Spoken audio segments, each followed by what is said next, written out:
Julius Nyerere, a visionary leader shaping Africa's future. Julius Nyerere was not just a politician, he was a profound thinker, a leader with a vision that reached beyond the borders of Tanzania. As the first president of the newly independent nation of Tanzania, Nyerere would go on to shape not only the political and social landscape of his own country but also leave a lasting impact on the wider African continent. His commitment to the ideals of African socialism, Pan-Africanism, and self-reliance would define much of his legacy.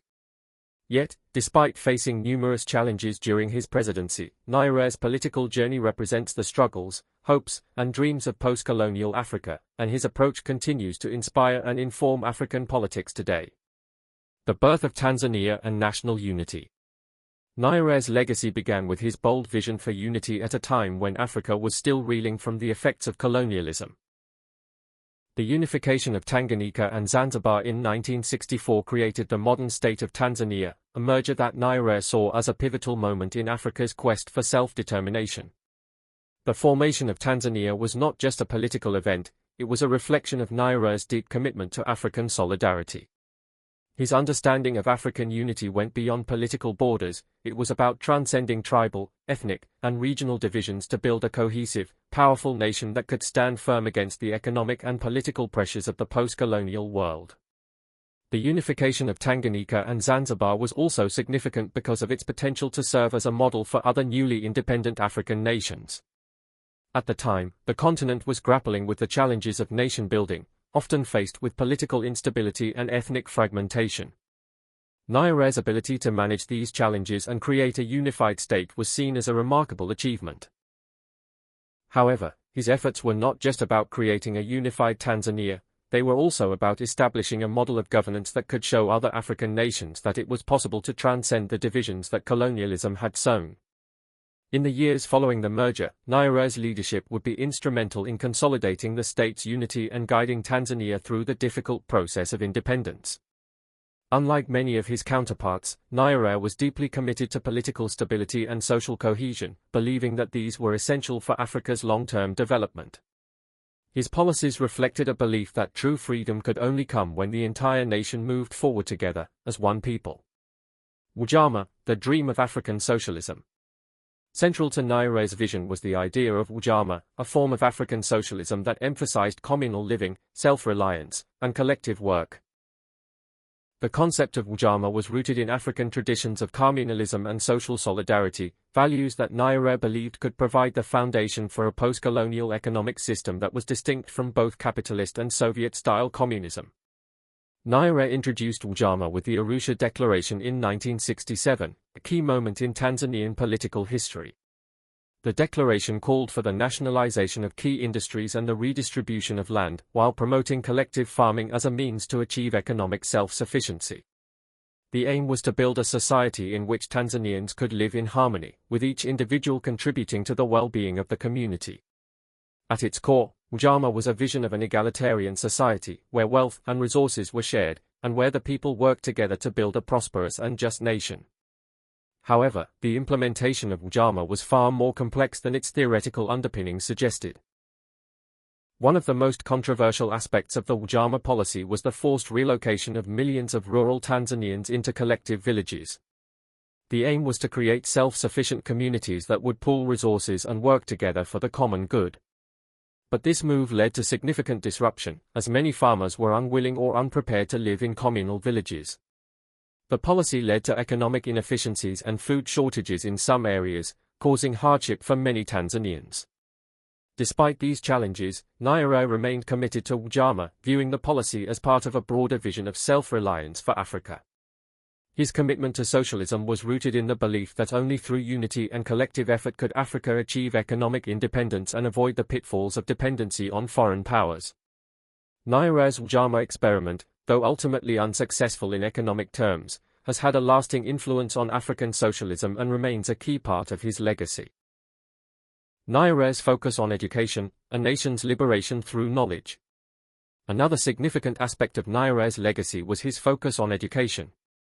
He believed that the true path to liberation and self-determination lay in the empowerment of the people through knowledge. Upon coming to power, Nyerere placed a strong emphasis on universal education, making it accessible to all Tanzanians, regardless of their background or economic status. The government established schools in rural areas, trained teachers, and made efforts to reduce illiteracy rates across the country. Under Nyerere's leadership, Tanzania made remarkable progress in increasing literacy rates, and by the early 1970s, the country had one of the highest literacy rates in Africa. Nyere believed that education was not only a means of personal advancement but also a tool for social change. He saw an educated populace as essential for the success of Ujamaa, as well as for the broader goal of creating a self-reliant and egalitarian society. Education was also viewed as a key to fostering national unity, as it provided a common experience for all Tanzanians, regardless of ethnic background. Despite the progress made in education, Tanzania's economic difficulties often meant that schools were underfunded and resources were scarce. However, Nyerere's commitment to education remained a defining feature of his presidency, and his belief in the transformative power of education continues to shape Tanzania's educational policies today. Pan-Africanism and Africa's liberation struggles. One of Nyerere's most defining traits was his unwavering commitment to Pan-Africanism. He viewed the liberation of Africa from colonial rule as an indivisible struggle, believing that the continent's future depended on unity, cooperation, and solidarity among its peoples.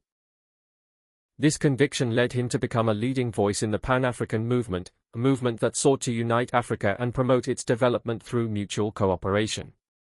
As a leader of a newly independent country, Nyere actively supported African liberation movements across the continent.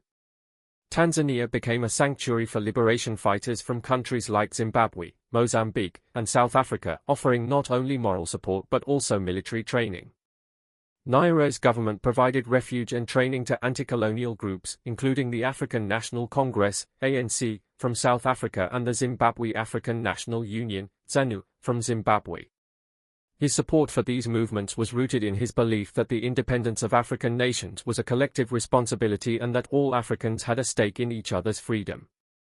Nyerere's role in the formation of the Organization of African Unity, OAU, in 1963 was also central to his commitment to Pan-Africanism. The OAU aimed to promote political and economic unity among African states and to defend the continent's sovereignty against foreign influence. Nyerere's leadership within the OAU was marked by his strong advocacy for African unity and his insistence that Africa should chart its own path to development, free from the interference of former colonial powers or Cold War superpowers. A humble leader, the legacy of selfless leadership. While Nyerere's political vision and policies were often the subject of debate, one of his most remarkable qualities was his humility. Nyere believed that true leadership was about serving the people, not holding on to power. In 1985, after more than 2 decades in office, he voluntarily stepped down from the presidency, an act that was rare for African leaders at the time. His decision to relinquish power peacefully set a crucial precedent for democratic transitions in Africa, a continent often plagued by authoritarian rule and power struggles.